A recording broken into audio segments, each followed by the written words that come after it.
ಯುದ್ಧಕ್ಕೆಂದು ಸಿದ್ಧನಾಗಿ ಸಿಕಾಮಣಿಯರ ಸದ್ದಿಲ್ಲದೆ ಸಮಾಧಿ ಮಾಡಿ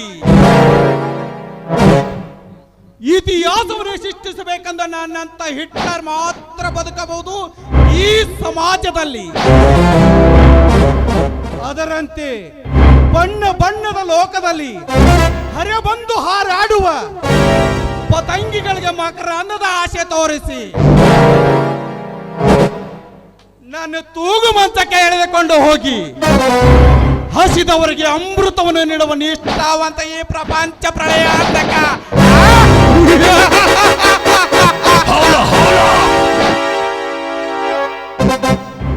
ತಾಯಿ ಗರ್ಭದಲ್ಲೇ ಕೈಯಲ್ಲಿ ಮಚ್ಚು ಹಿಡಿದುಕೊಂಡು ಬಂದಿರುವ ಈ ಹಿಟ್ಲರ್ ಹೆಸರು ಕೇಳಿದರೆ ಸತ್ತು ಗೋರಿಯಲ್ಲಿ ಮಲಗಿರುವ ಹೆಣ ಕೂಡ ಒಂದು ಸಾರಿ ಗಡ ಗಡ ಗಡಲೆ ನಡಗಿ ಮತ್ತೆ ಸತ್ತು ಹೋಗುತ್ತದೆ.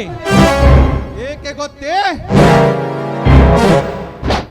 ಎದುರಾಳಿ ಎದುಗೆ ಒಂದೇ ಒಂದು ಸಾರಿ ನನ್ನ ಕೈಯಲ್ಲಿರೋ ಮಚ್ಚು ಬಿಸಿದರೆ ಸಾಕು, ಮತ್ತೆ ಬದುಕಿ ಬರುವ ಚರಿತ್ರೆ ಇತಿಹಾಸದಲ್ಲೇ ಇಲ್ಲ.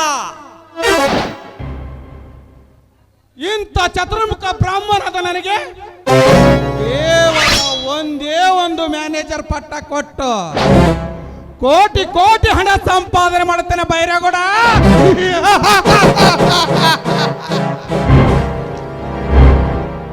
ನಾನೇ ಈ ಹಳ್ಳಿಯ ಹುಲಿ ಎಂದು ಹಳ್ಳಿಯಿಂದ ದಿಲ್ಲಿವರೆಗೆ ದರ್ಬಾರ್ ಮಾಡುತ್ತಿರುವ ಈ ನಿನ್ನ ಹುಲಿಗೆ ಲಘು ಲಗಾಮ ಹಾಕಿ ನಾನು ಹತ್ತಿ ಮರಿತಿರುವ ಕುದುರಿನಾಗಿ ಬಳಸಿಕೊಳ್ಳುತ್ತೇನೆ. ನಿನಗೆ ಹೇಗೆ ತಿಳಿಯಬೇಕು?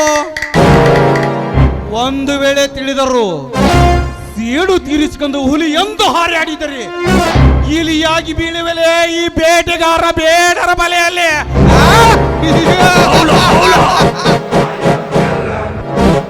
ಅಮಾಯಕರ ತಲೆ ಬೋಳ್ಸಿ ಹಣ ಮಾಡಿರುವ ನಿನಗೆ ಎಷ್ಟು ಸಾಕಿರಬೇಕಾದರೆ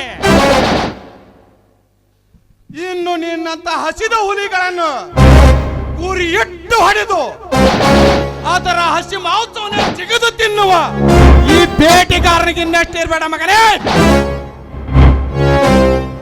ಇನ್ನು ಮುಂದೆ ನೋಡ ಮಗನೇ, ಈ ನಿನ್ನ ವೀರಕೋಟಿಲೆ ಗೂಟವನ್ನೇ ಚೆಂದು ನಿನಗೆ ತಿಳಿಯದ ಹಾಗೆ ಈ ನಿನ್ನ ಸಿರಿ ಸಂಪತ್ತನ್ನು ದೋಚಿಕೊಂಡು ನಾ ಇಲ್ಲಿಂದ ಪರಾರಿ ಆಗದಿದ್ದರೆ ನನ್ನ ಹೆಸರು ಸಕಲ ಕಲಾಭವ ಅಭಿನಯ ಗಂಡದ ಗರ್ಜನೆಯ ಅಗ್ರಜನೆ ಅಲ್ಲ.